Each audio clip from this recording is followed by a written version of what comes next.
Un monde rempli de bruit et de confusion. Bonsoir mesdames et messieurs, fidèles téléspectateurs, bienvenue dans votre émission Le Monde et les Messages qui analyse l'actualité au regard de la Bible et du message du temps de la fin. Nous, la grande équipe, nous sommes là pour 50 minutes de réflexion autour de la parole. En tout cas, que Dieu vous bénisse pour votre fidélité, votre amour et toutes les suggestions que vous êtes en train de nous faire d'une manière ou d'une autre. En tout cas, d'entrée de jeu, je voudrais présenter nos excuses à tous nos internautes, nos téléspectateurs, à toutes les personnes qui nous ont abordés pour nous dire que non, nous accordons beaucoup d'importance aux questions des internautes qu'au sujet du jour. Sincèrement, ce n'est pas ça notre objectif. Mais nous sommes là pour donner la réponse à tout le monde, pouvoir satisfaire tout le monde. Il y a toutes ces personnes qui posent des questions ont aussi besoin d'une réponse. Donc, on ne peut pas passer outre que, mais on fera l'essentiel pour pouvoir répondre ou résoudre les préoccupations des uns et des autres tout en gardant l'harmonie, la communion, la paix, parce que nous sommes là pour vous et nous sommes là pas pour nous prévaloir, mais pour nous entraider réciproquement. C'est vraiment l'objectif, parmi les objectifs de ce magazine, Le Monde et les Messages. Bonsoir, mon invité qui n'est plus à présenter, mon co-présentateur, mon co-débatteur. Que Dieu vous bénisse. Qui est M. Chimon. Ouais. Je remercie le Seigneur Jésus-Christ pour ce grand amour, la grâce, l'amour et le pardon qu'il nous a accordé.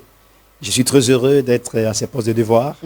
Je remercie infiniment le Seigneur Jésus-Christ pour tous les téléspectateurs et tous les internautes, et à vous personnellement, pour ce grand travail que chaque jour je me réveille, je vois le rebondissement, le fruit de notre travail qui éteint jusqu'aux extrémités de la terre. Ouais. Je ne peux que dire merci. J'étais vraiment ébloui de joie de constater que même certains frères de forfait de Burkina Faso, d'ailleurs, nous suivent, de tous les pays. Je remercie le Seigneur pour cela.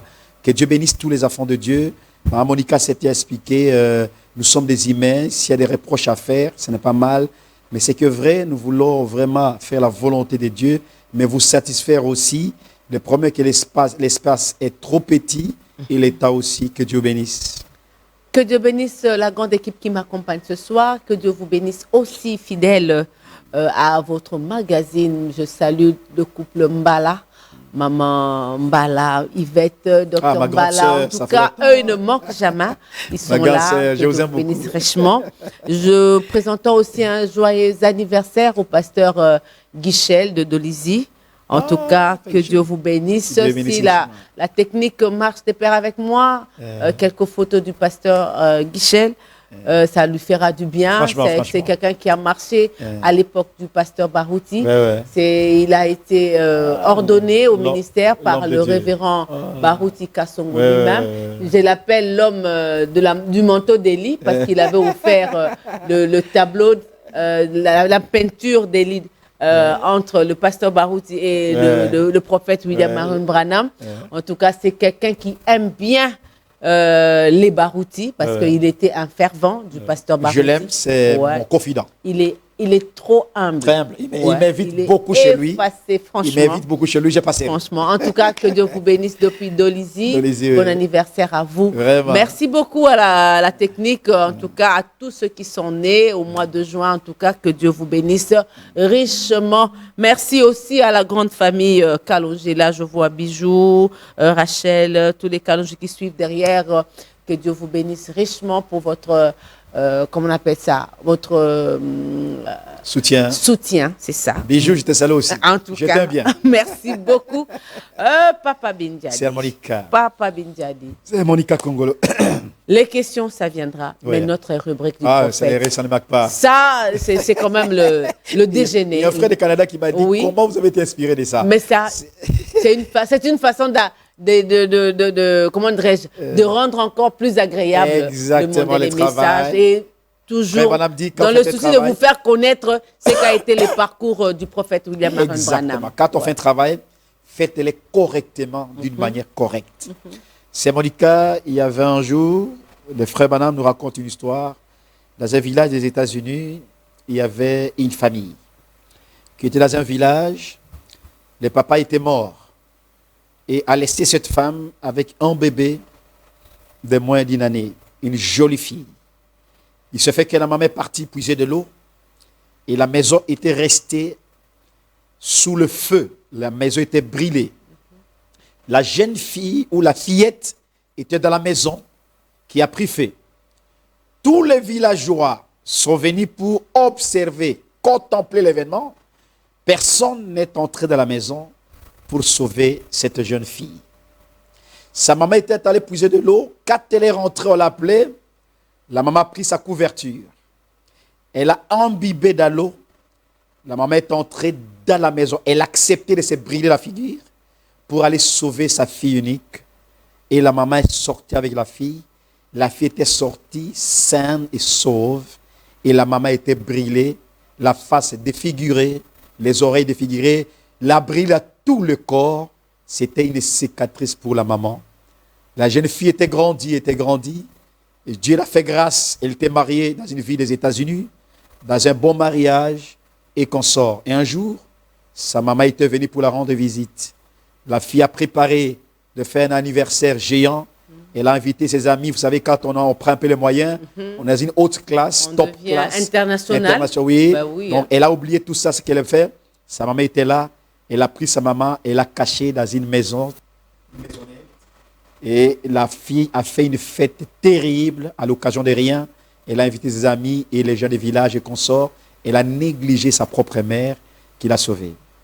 Et quand elle a présenté les gens, elle a présenté tout le monde, elle a oublié de présenter sa propre mère.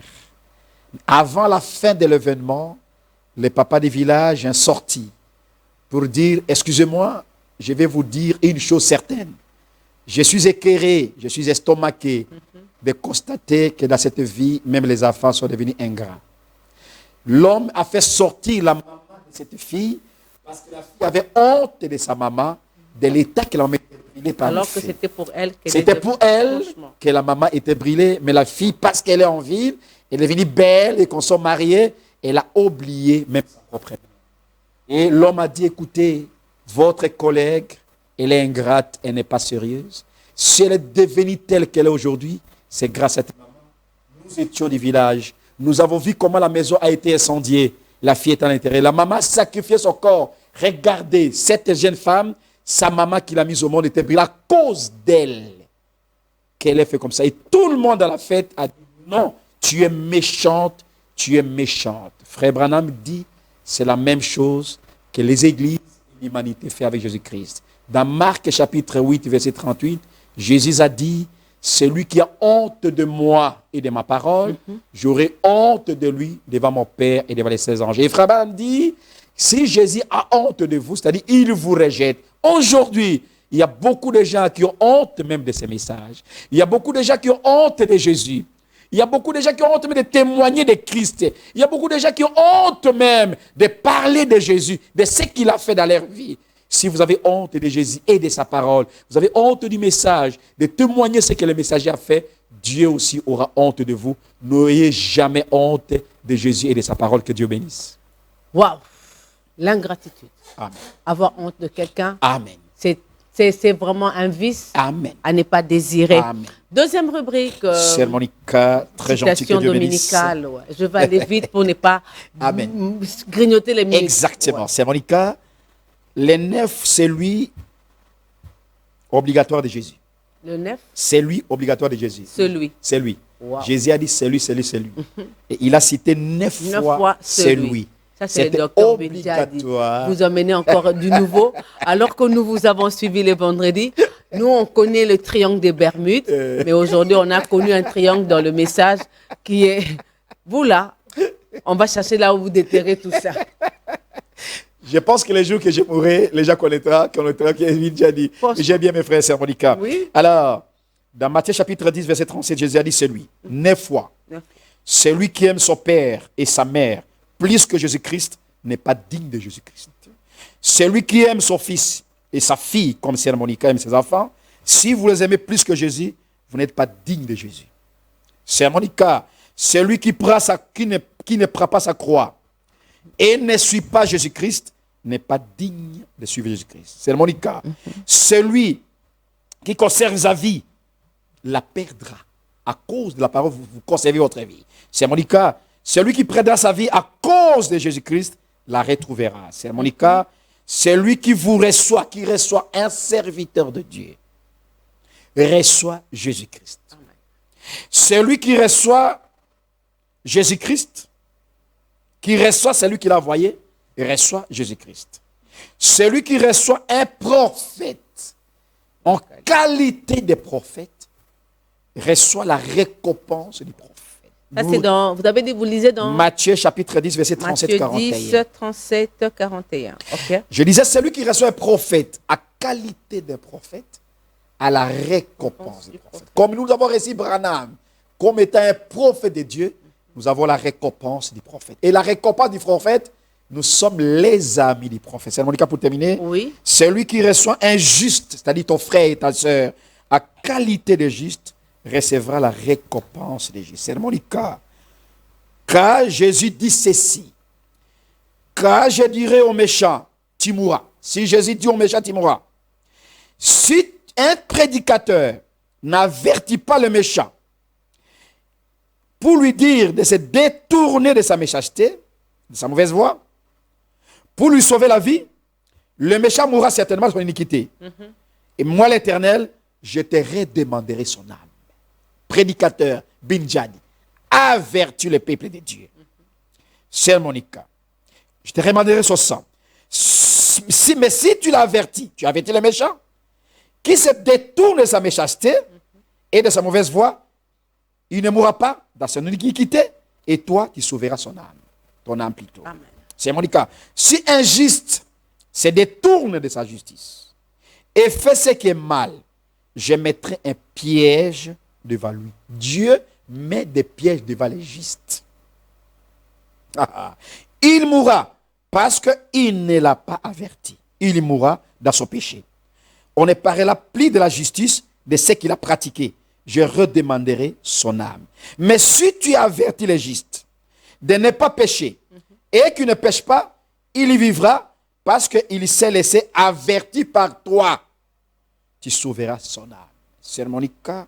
Les rôles d'un vrai serviteur de Dieu, il y a deux rôles. Avertir le méchant de quitter la méchanceté. Avertir les justes de ne pas pratiquer le péché. Tu as compris? Deux rôles. Merci. Les méchants à quitter la méchanceté et les justes à ne pas pratiquer, la méchanceté. Amen, le péché. Merci. Le pécheur non converti, sa part, c'est l'enfer. Un juste est tombé dans le péché, sa part, c'est la mort. C'est mon cas. Qui est un méchant? Un méchant, c'est un homme ou une femme qui cherche toujours à nuire à autrui, à faire du mal à quelqu'un, à détruire quelqu'un et à détruire son influence, à désorienter quelqu'un dans sa vraie voie, dans la perdition, dans la fausse doctrine. Et il veut toujours qu'on lui pardonne, mais il ne pardonne jamais les autres. Voilà un méchant.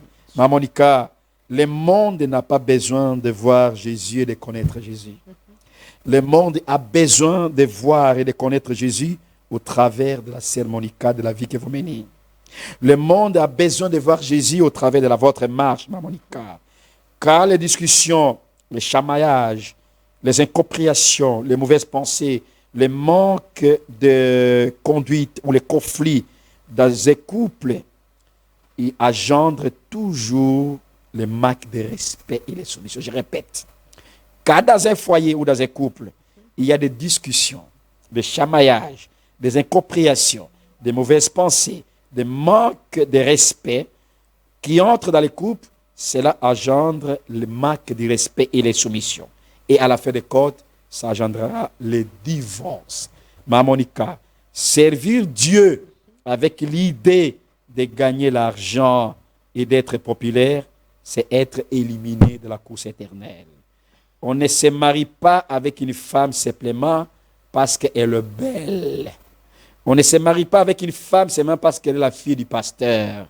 On ne se marie pas avec une femme parce qu'elle est la fille du patron de l'église.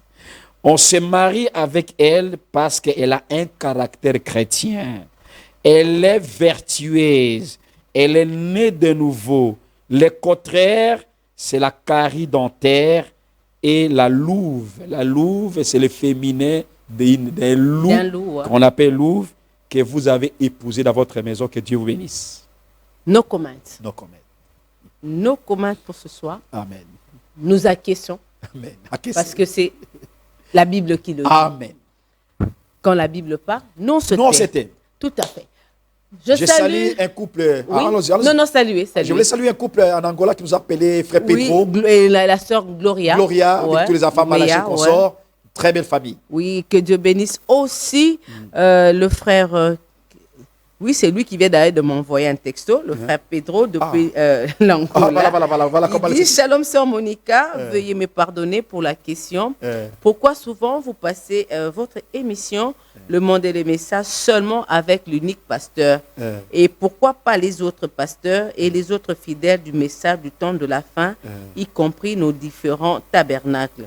En tout cas, pardon pour ne pas donner le nom. C'est votre frère Pierre Lunyema, à partir de Luanda, le mari à maman Gloria. Ah, d'accord. Il veut savoir pourquoi je travaille seulement avec vous. En tout cas, mon plateau est disponible à tous serviteurs de Dieu. Amen. Mais seulement quand je les appelle, ils ne veulent pas venir. C'est pas de ma faute. C'est ça. C'est pas de ma faute. Exactement. Je n'ai jamais fermé ma porte à quelqu'un. Jamais fermé ma porte. D'ailleurs, moi, frère Pedro, s'ils arrivaient, ça m'aiderait. Parce que, j'arrête mes voyages, j'arrête tous pour servir le Seigneur de Dieu. Je préfère que tous les serviteurs de Dieu viennent à ces plateaux. J'ai invité, le pasteur Mali est venu une fois. Mon grand frère. Il m'a promis de repasser. Quand je l'appelle, je viendrai. Je crois que vous avez appelé pasteur Dioka. Mais oui, j'ai fait des appels. Tout le monde me demande. Ils me disent non, il le fait mieux. Il le fait mieux. Alors, je n'ai pas fermé ma porte. En tout cas, frère Pedro, les pasteurs qui m'entendent, le plateau est ouvert. Exactement. Si vous voulez venir partager avec les enfants de Dieu, en tout cas, le numéro est là. Vous m'appelez. Ouais, vous m'appelez, vous serez notre invité. Et les enfants de Dieu vont bénéficier de ce que Dieu a mis en vous. Je salue aussi un couple là, le mari de maman Marie. Le mari de maman Marie, ouais. C'est pas une tautologie. non. Le mari de maman Marie. Alors, en bon français, on nous a pris l'époux de maman Marie. Ah, merci. Mais il sait pourquoi je l'ai appelé le mari de maman Marie. Pour qu'il se reconnaisse là où il est. Parce qu'il ne veut pas que je dise son nom. Mais comme je l'aime bien, je dis seulement le mari de maman Marie. Ils se connaissent là où il est. Que Dieu vous bénisse richement. Merci de nous suivre parce que vous m'avez dit, vous nous suivez en direct. Que Dieu vous bénisse richement. Le mari de maman Marie. Il y a un couple qui nous aime beaucoup. Une grande famille. Une grande autorité dans ce pays. Mais qui est à Bandounouville. Il s'appelle le précieux frère Prosper. Un homme bon. Avec sa femme Mamimi comme mon épouse. Je profite de l'occasion pour le saluer. C'est un couple que j'aime beaucoup. Il m'a spécialement invité. Dieu l'a tellement élevé. Mais Dibinja, il vient passer une semaine de vacances à Bandounou. J'ai parlé avec Mamimi à Bandounou. Je vous annonce l'avance. Mais il faut partir. Maintenant, quand vous allez partir, moi, je vais souffrir ici. Bon, Limbissa, laissez-le venir travailler pour l'œuvre de Dieu. Merci. Pasteur Bin, les questions des internautes. C'est là où ça fâche. Mais il y a les gens qui posent des questions, qui veulent aussi avoir des réponses. On veut savoir, Pasteur Bin, vous avez prêché le vendredi au Barouti Tabernacle. Est-ce que dans ce message, peut-on célébrer quelqu'un ou faire un mémorial de quelqu'un qui est déjà décédé? Oui, c'est les Écritures, c'est Monica. Il est écrit dans Hébreux chapitre 11, chapitre 13, verset 7. Je cite, la Bible dit, « Souvenez-vous de ceux qui vous ont prêché l'Évangile. Regardez la fin de leur vie. » Quand nous étions des témoins de Jéhovah et des pentecôtistes, cette Écriture, on pensait des souvenirs à ceux qui nous prêchent la parole. Mais quand nous sommes venus dans le message du temps de la fin, on a compris, non, on se souvient de ceux qui sont morts. Le mémorial, c'est se souvenir des œuvres d'une personne qui a laissé les traces tout au long de sa vie. Mémorial signifie un souvenir inoubliable que Dieu a fait au travers des hommes et les femmes dans le plan de la rédemption. Car le prophète Branham et tous les évangélistes et toutes les églises aujourd'hui, on a cité le nom de Paul, on a cité le nom de Marie, on a cité consorts. C'est en mémoire de ce qu'ils ont fait, ce n'est pas un péché. Parce que la Bible dit, imitez leur foi. nous imitons la foi, nous devons nous souvenir d'eux et imiter leur foi. C'est scripturel, c'est la parole de Dieu. Donc, il n'y avait rien. Ce n'est pas anti. Non, nous sommes chrétiens, nous adorons Jésus. On ne peut jamais adorer les morts, on ne peut jamais glorifier le mort. Mais les œuvres laissées par le mort, on ne peut pas les oublier. Jamais. Un homme peut oublier, mais Dieu n'oublie jamais. Nous parlons, le prophète Banama prêchait par exemple Jarius. Ce n'est pas qu'il voulait glorifier Jarius. C'est les œuvres de Dieu au travers de Jarius. C'est comme ça ce que Dieu. C'est la parole de Dieu. On ne peut pas refuser. Les mémoriaux, j'étais dans tous les pays du monde, même au Congo, il y a des mémoriaux. Partout. Et toi, tu es mémorial. Tout chrétien né de nouveau, c'est un mémorial. Donc, ce n'est pas un péché. C'est pas un péché. Ces activités qui se passent au Barouti Tabernacle. Exactement. Parce que, en tout cas, il y a des questions là. Et pourquoi vous êtes allé prêcher? Est-ce qu'il fallait le faire? Il a répondu à votre question. Exactement. Je pense que vous êtes fixé. Merci beaucoup. Papa Bin, nous rentrons un peu à notre dernière fois où on a parlé des entre nous, ouais. On s'est arrêté là, je crois, 10 minutes ou quelque chose, moins de 10 minutes, ça peut aller quand même pour que vous puissiez répondre. Non, même à 2 répondre. minutes, on peut répondre ça. Oui, on a entre fait nous. l'expression. Quand est-ce qu'on parle de entre nous dans le message, ouais, voilà. Et à qui on doit adresser ce entre nous là. Entre nous, cette expression signifie c'est partagé entre les personnes concernées. Entre les personnes concernées. Notre prophète a prêché un sermon intitulé Concerné puis convaincu.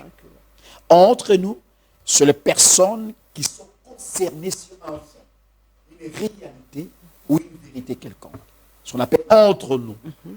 Entre nous, par exemple, moi, dans le message du temps de la fin, entre nous qui avons reçu une seule foi, une seule révélation, une seule croyance, une même doctrine, et nous faisons une même adoration. C'est ce qu'on appelle entre nous, dans le message du temps de la fin. Nous avons reçu le même message, la même révélation, la même adoration, la même foi, la même compréhension et la même doctrine. C'est simplement, c'est entre nous. Par exemple, quand Israël était en train de sortir, Dieu leur avait dit, vous allez vous marier entre vous. Je suis à Deutéronome chapitre 7, je crois, verset 2. N'essayez jamais de prendre une femme païenne étrangère. Elles seront des épines dans votre pied. C'est marié, mariez-vous seulement entre vous. Parce qu'il y a une race pure qui va sortir. C'est pourquoi Néhémie a dit, vous tous qui êtes allés vous marier avec les femmes païennes, vous êtes maudits.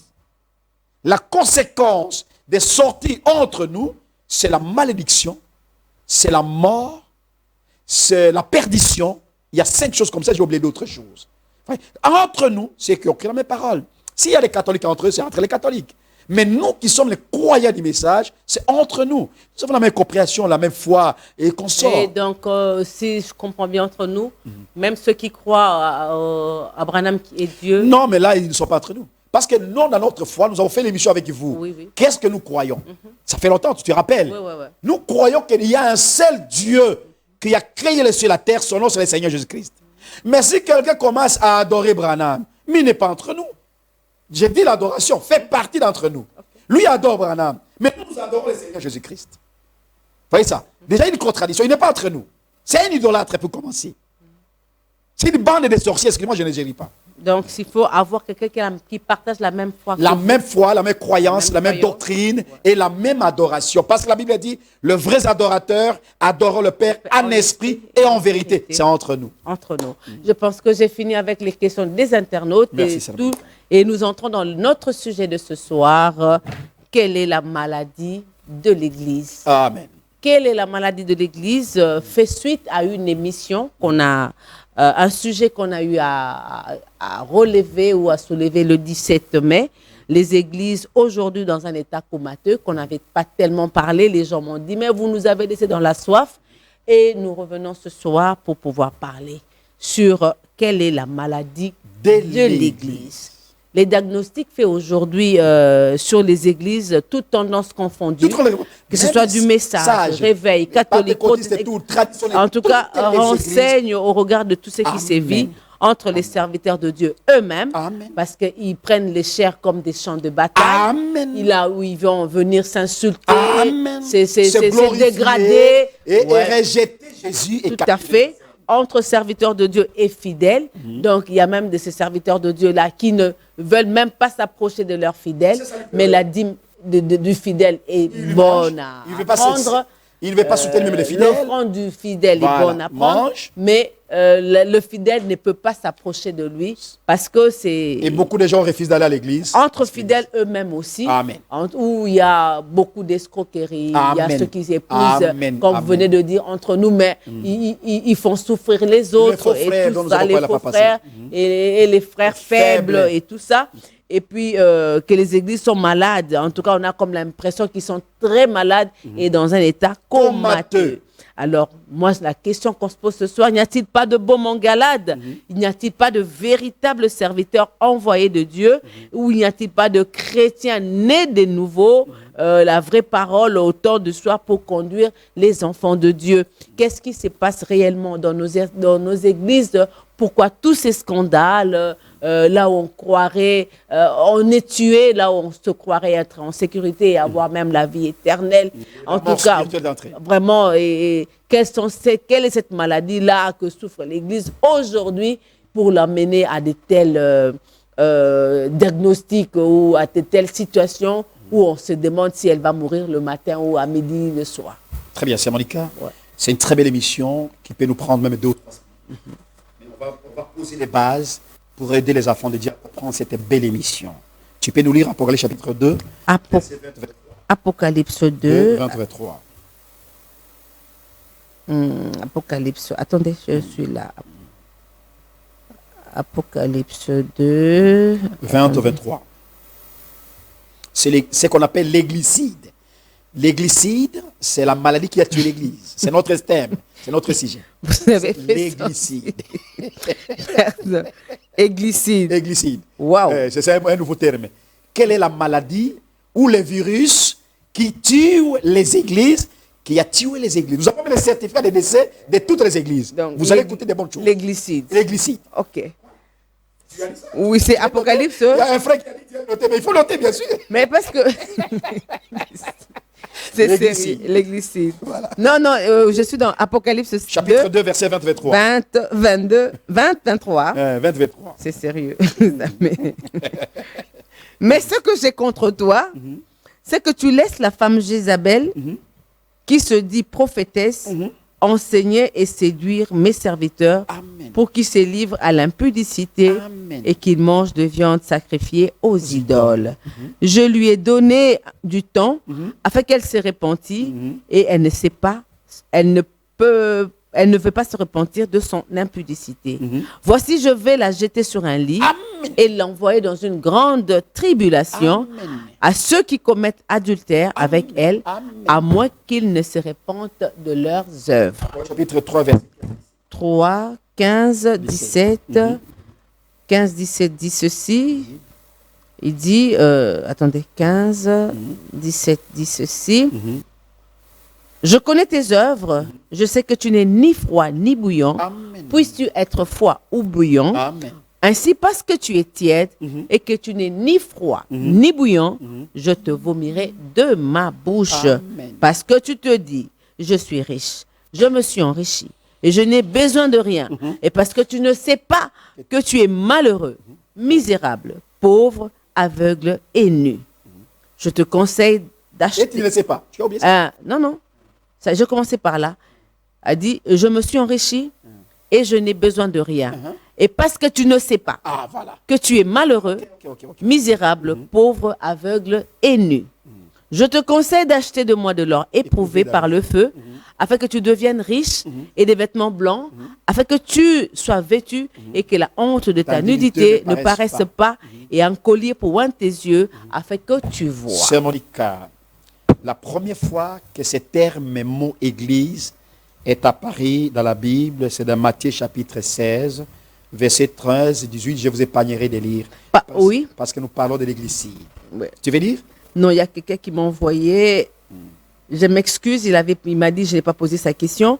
Est-ce que, en tout cas, pour que je n'oublie pas, est-ce que les frères du message peuvent suivre le match? C'est ça sa question. Je ne sais pas Je répondre vous ai là. envoyé Ouais. les citations. Un frère du message rempli de cet esprit, frère Branham dit, moi je ne crois pas au match, au foot. Tu peux lire une citation que je t'ai envoyée. On allait réviser, oublier, oui. Tu peux. Maintenant, quand tu as regardé des matchs de balle, je n'y crois pas. Amen. Moi je ne crois pas. Non, monsieur. Je ne crois pas. Je ne crois pas aux matchs de balle, aux émissions de La des télévisions, à tout ce genre de choses. Je n'y crois pas. Je ne crois pas, même moi. Si vous avez du temps pour cela, vous avez du temps pour prier. Pour prier. C'est dans questions et réponses numéro Et 2. je réponds maintenant à mon frère. Question Ouais. réponse, oui. Voilà. Page, paragraphe 128. Exactement. C'est mon cas. En J'ai tout cas, lancé, excusez-moi, vous voyez, j'avais déjà j'ai oublié. lancé ouais. un défi à la télévision. J'ai dit ceci, Église, mes frères, écoutez-moi. Nous avons notre Dieu qui s'appelle Seigneur Jésus-Christ. Qu'est-ce que le diable a fait? Le diable prend des joueurs les plus influents du monde. Il les nomme le nom de notre Jésus pour donner la gloire à ces joueurs. Un joueur s'appelle Messie. C'est le nom de notre Dieu déformé, Messie. Un joueur s'appelle Cristiano. C'est le diminutif de Christ. Mes frères, même si vous êtes aveugles, le diable prend des joueurs, Messie et Cristiano, qui sont les diminutifs des noms de Messie et de Christ, et le diable propulse avec les ballons. Branham me dit, c'est le Dieu Baal, le pull, il dit un terme comme ça. J'ai même déjà exposé cet âge d'église. Branham me dit, mais vous êtes adorateurs. Et quand le match se joue, un frère du message, Alléluia, et au lieu de dire, et le frère est en train de crier, Alléluia, Amen, en train de regarder les joueurs. Vous voyez ça? Et le frère acclame. Parfois, l'église, il n'a jamais dit Amen. Le frère n'a jamais fait 2 heures du temps pour écouter les prophètes. Le frère n'a jamais consacré son temps pour prier 30 minutes. Mais le frère observe les matchs pendant 2 heures. Ça risque d'être l'émission pour les matchs. Frère du message, vous êtes séduit. Un frère qui regarde le match n'est pas encore converti. C'est Binjan qui parle. Revenons à nos moutons, frère. Je Je reviens. pense que j'ai répondu à votre question. Merci beaucoup. En tout cas, merci de me le Alors, rappeler aussi. Je Ouais. disais ceci seulement, Monica. Ouais. Le terme église, c'est Jésus qui était le premier à le prononcer à l'an 32. Quand il a posé la question. À Césarée des Maritimes, Jésus était en train de partir pour se reposer. Il pose la question. Il a vu 3 temples. J'étais arrivé à cet endroit en Israël. Le temple de Dieu Zéus, le temple de Dieu Panthéus, Panéas, et il a vu les gens, comment les gens étaient en train d'adorer dans le temple de Zéus. Ça y est en Israël, cet endroit-là, entre la frontière d'Israël et le Liban, à la source des mots de fleuve d'Israël, comment on appelle ça? Le fleuve Jourdain. Jourdain. C'est là, un bel endroit. Et Jésus a vu les gens adorer Zéus. Il a vu les gens adorer Panéus. Panéus, c'est un Dieu qui fait peur. Jésus se tourne vers ses disciples, il pose la question. Mais vous, que dites-vous que je suis, moi, le Fils de l'homme? Tous les intellectuels qui étaient là, personne n'a répondu. Mais Pierre a dit, tu es le Christ, le Fils de Dieu vivant. Jésus a dit, Pierre, ce n'est pas si toi, personne de Pierre, que je peux bâtir mon église, parce que toi, tu vas me nier. Mon église ne sera pas bâtie sur le nom d'une personne. Mon église ne sera pas bâtie sur le nom d'une dénomination. Non, même plus le nom de Jésus. Mon église ne sera bâtie sur la révélation de ce qu'est Christ. Et c'est cette révélation que je bâtirai mon église. La première fois que le terme église apparaît, c'est Jésus qui l'a prononcé. Église du latin et du grec, ecclésia, comme à Chiluba. Cela veut dire quoi? Sortir hors des. Sortir du monde. Sortir du péché. Sortir d'abomination. Sortir des crédits consorts. Mais malheureusement aujourd'hui, nous constatons que tous, au lieu que l'église sorte du monde, c'est le monde qui entre dans l'église. Et l'égliside, c'est la maladie qui tue l'église et l'église est morte. C'est le cas. Toutes les églises, sans exception. Toutes les églises sont malades, ma Monica. Mais je voudrais, c'est l'introduction. Pour comprendre cette émission, il faut consulter le prophète Branham pour comprendre ce que nous allons parler aujourd'hui et comprendre combien Branham a classifié l'Église à 5 catégories. 5 catégories, oui. Quelles sont les 5 catégories de pour l'Église? Comprendre la Bible, selon la Bible ou et selon la le révélation de William Branham, il a typifié ou catégorisé l'Église à 5 points. Je peux y aller? Oui, oui. Selon William Branham, l'Église est appelée corps de Christ, un corps mystique. Ok. On peut y aller? Oui, oui, oui. L'Église est appelée arbre. Je peux y aller? Oui, oui. L'Église est appelée une tige ou une sémence. L'Église est appelée une épouse ou une femme. L'Église est appelée une maison. Et si vous comprenez tout cela, nous prenons par un corps. Un corps peut naître. Un corps peut grandir. Un corps peut tomber malade. Et un corps peut souffrir. L'Église comme étant un corps, les corps mystiques est malade. Je ne sais pas si je me fais comprendre. Oui, oui. L'Église comme étant une tige, une sémence, quand elle sort de la terre, elle va jusqu'à une tige, elle forme ce qu'on appelle l'enveloppe, elle forme et jusqu'à ce qu'elle va les graines. Mais il y a une maladie qui attaque la tige qu'on appelle les champignons et l'Église est attaquée par les champignons spirituels. Troisième cérémonical. L'Église comme une femme. L'Église comme une femme, elle peut devenir jeune, elle est pied comme vierge, comme une épouse. Et l'Église, au lieu de rester une épouse, l'Église est devenue prostituée parce que la femme, la maladie de la femme, c'est la prostitution. Quatrième chose, l'Église est comme un arbre. Un arbre peut avoir des racines, des troncs, des serments et des fruits. Mais il y a une maladie qui attaque l'arbre qu'on appelle scarbée. Toi, tu es la fille d'un grand agronome dans ce pays. On appelle scarbée. Et l'arbre est attaqué. C'est pourquoi Jésus a dit, Pierre a dit, plutôt Jean-Baptiste a dit, tout arbre qui ne porte pas de fruits sera déraciné, coupé et mis dans les feux. L'Église est comme une maison. Branham a prêché un sermon intitulé « Quelle maison me bâtirez-vous » Si l'Église, comme une maison, est bâtie sur les sables, cette Église ne résistera point.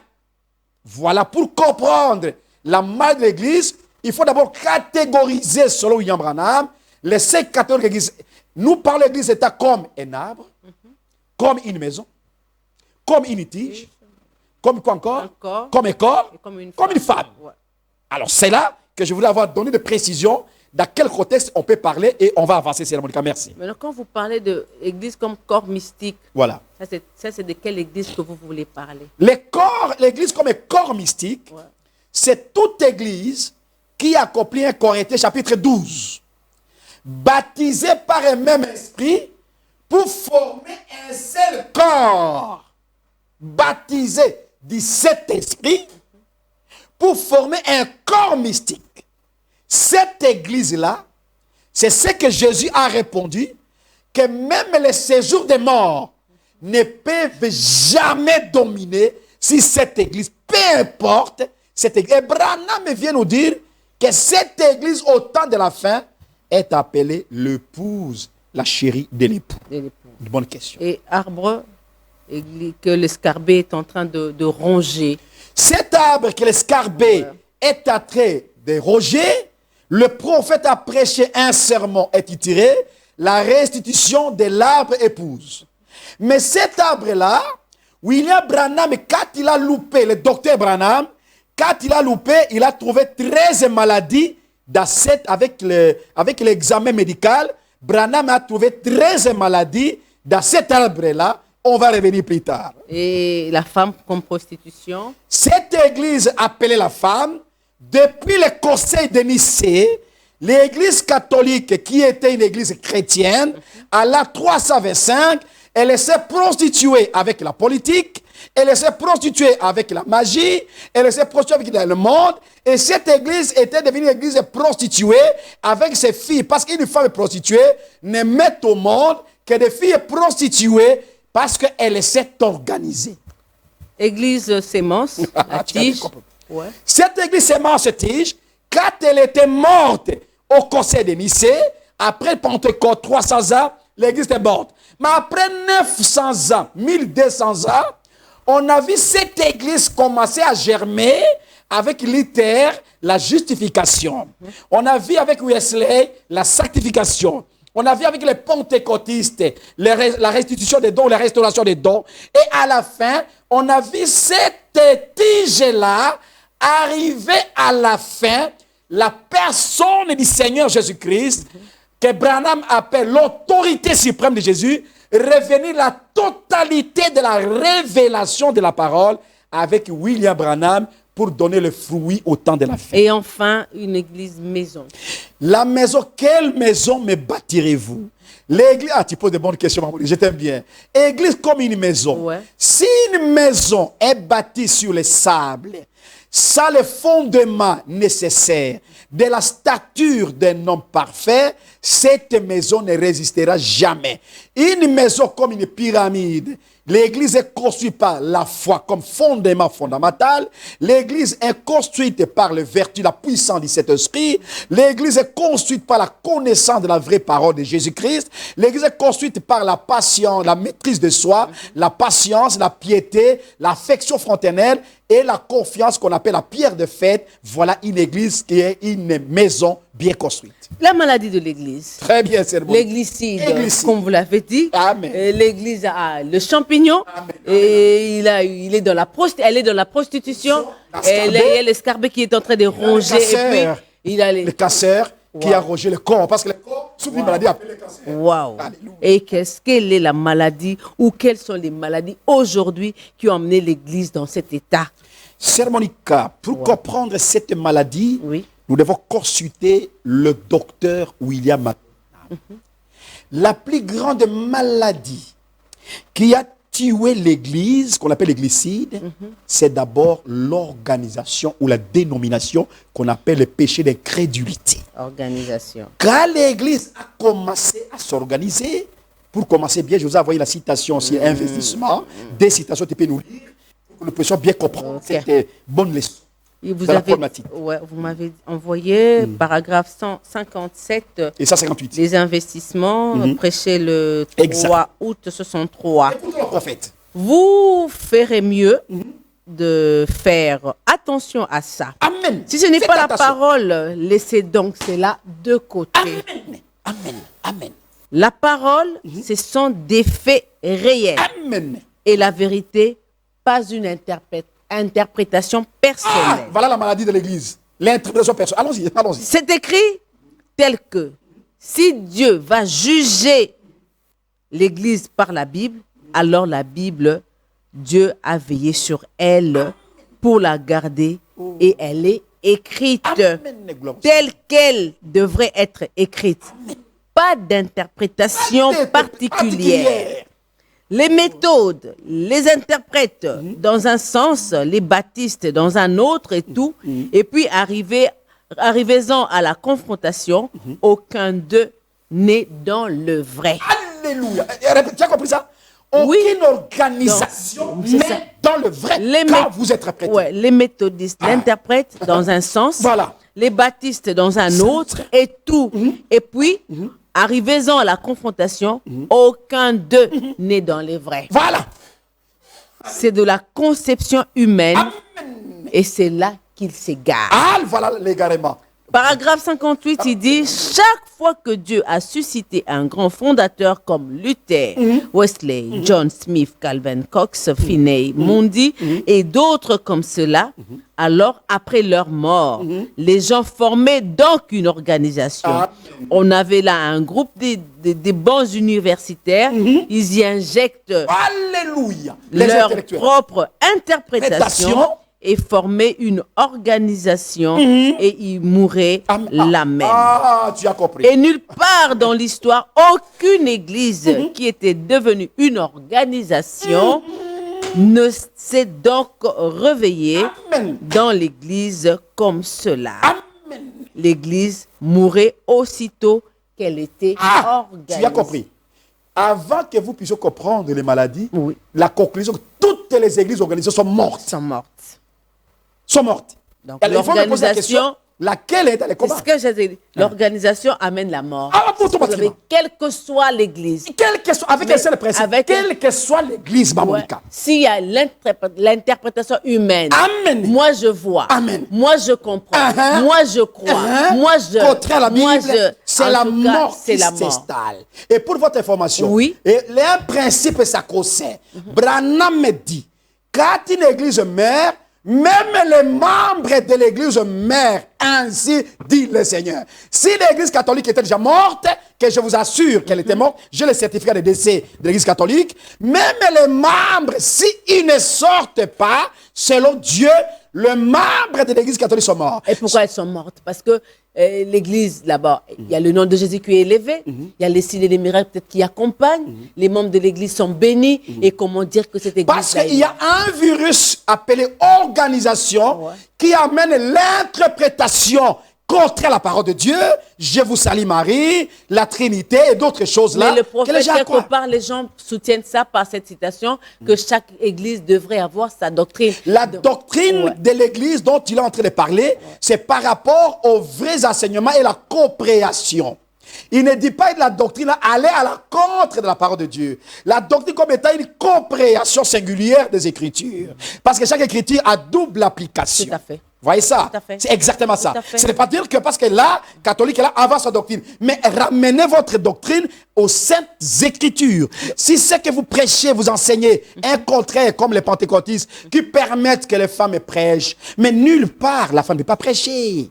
C'est la mort. Et le membre, le plus grand, la plus grande pitoyabilité que j'ai dans mon cœur, c'est de voir que le membre aussi sont morts s'ils ne sortent pas de cette organisation mamonica. Wow. Et quelles sont ces églises-là aujourd'hui qu'on peut déclarer mortes ou dans un état comateux? Toutes les églises, Au regard de ce que vous venez de peu relever. importe, je vais vous faire voir une réalité. William Branham, en 1959, il prêche un sermon intitulé Les Sept Esprits. Qu'est-ce que c'est les Sept Esprits? Dans le deuxième paragraphe, Dieu lui inspire que l'église, c'est le corps le plus malade. Là, Branham ne parlait pas des dénominations. Branham parlait des pentecôtistes qui étaient censés avoir reçu la lumière, mais qui sont sortis dans l'organisation. Pendant ce temps, il n'y avait pas encore l'identification de l'épouse. Maintenant, cette église étant malade en 1959, en 1960, Dieu l'amène dans un laboratoire. Il lui prêche la restitution de l'arbre épouse. Maman, je ne sais pas si vous suivez. Oui, très bien. Il lui prêche la restitution de l'arbre épouse. Vous comprenez, c'est Monica? Oui, oui. Je vais avoir un peu plus de précision pour un peu bien commencer. Je parlais de 59. 59, ouais. L'église était comment? L'église en 59, vous avez... L'église, 59, l'église était malade. était malade, ouais. L'école est plus malade. Je ne sais pas si vous comprenez. Oui, oui. En 1960, Branham prêche un sermon, il fait les diagnostics, dont vous avez lu la Bible. Les 5 diagnostics de l'église que Dieu a poussé. Si quelqu'un est malade, on va à l'hôpital, Ouais, ouais. on fait les diagnostics. Tout à fait, tout à fait. Comprenez, pour ne pas Et- se tromper. ouais, et qu'est-ce qu'on a trouvé quand on a diagnostiqué l'église? On a trouvé que l'église est Ouais. misérable. Ok. L'église est pauvre spirituellement. Wow. L'église est malheureuse. L'église a la cécité et la myopie. L'église est nue. Donc, pratiquement, vous reprenez l'Apocalypse 3. Exactement, c'est Branham a pris ça. Ouais. Et Branham ajoute encore cette église-là qui n'est ni chaud ni froid. Comment on appelle ça? La tiédeur. Tiédeur, ouais. Tiédeur devient la sixième maladie de l'église du temps de la fin. C'est le Monica. Oui. Mais en 1962, vous avez compris? Un docteur déclare que tu es malade. Qu'est-ce qu'il faut? Il faut le diagnostic. Mais en 1962, Branham prêche un sermon appelé la restitution de l'arbre épouse qu'il trouve dans le laboratoire 13 maladies qui ont attaqué l'église. La première maladie, c'est la physiologie. Deuxième maladie, la communiologie. Troisième maladie, l'amoroscopie. Quatrième maladie, c'est initologie. Cinquième maladie, c'est espitoroscopie. Sixième maladie, on va terminer, donner le temps. En sixième maladie, la phytoscopie. Septième maladie, la scétologie, et ainsi de suite. 13 maladies. 13 maladies. À terme facile, je peux vous expliquer demain, on va revenir le dimanche. Oui, oui, le dimanche. L'Église a marqué la fidélité, la foi. L'Église a marqué la communion. L'Église a marqué l'amour, c'est ça, c'est communiologie. Oui. L'Église a marqué l'amour, l'unité, l'esprit, la nouvelle naissance, le fruit de l'esprit, la parole de Dieu n'est pas de l'Église, la sincérité, la puissance, le miracle, la piété, l'humilité, la douceur, la doucerologie. Quand William Branham a prêché ses sermons, il a découvert... En 62. À 62. Ouais. Maintenant, en 63, Dieu lui dit, William Branham, Dieu a découvert le virus. Parce qu'il faut d'abord déclarer la maladie, faire les diagnostics et faire les examens de laboratoire. À 63, Branham trouve le virus qui attaque cette église. Et le nom de virus de l'église qui a tué l'église s'appelle Antichrist. Ok, l'Antichrist. L'Antichrist a tué l'église depuis le premier verset, la première année de Pentecôte jusqu'à aujourd'hui, l'Antichrist. Antichrist signifie anti-parole. Toute personne qui vit, qui dit, qui déclare quelque chose qui est contraire à la parole de Dieu est appelée Antichrist. Ok. Je crois qu'il y a beaucoup de choses à dire. À dire. Je ne sais pas si on peut revenir à ça. On s'arrête là pour ce soir. Exactement. Mais je voudrais quand même que vous puissiez, en 1 minute, avant qu'on termine, résumer tout ce que vous venez de dire là sur quelle est la maladie. Ce soir, si on pouvait demander à frère Binjadi devant moi de nous dire en 1 minute quelle est la maladie qui tue l'Église aujourd'hui, partant du diagnostic fait, des examens faits et de l'état actuel. Est-ce qu'on va déclarer déjà mort ou bien il est encore agonisante? Toutes les églises organisées sont mortes. Ça, au moins, nous sommes d'accord. Oui, on l'a lu, le prophète. Exactement. Okay. Toutes les églises organisées sont mortes. Sœur Monica, on revient. Sur base de diagnostic, la grande maladie qui a tué l'église s'appelle l'incrédulité au programme de Dieu. Le péché, l'incrédulité, c'est la plus grande maladie qui a tué l'église avec les corollaires de certains virus qu'on pourra voir la semaine prochaine. L'églicite. L'églicite. Merci beaucoup. Que le Seigneur te bénisse richement, notre sœur Monica, avec notre frère bien-aimé Binjadi. C'est le frère Barthélemy Amongo qui nous suit de quelque part. Merci, bien-aimé. Sœur Monica, le pasteur a bien répondu à la question de notre frère qui a posé sur le football.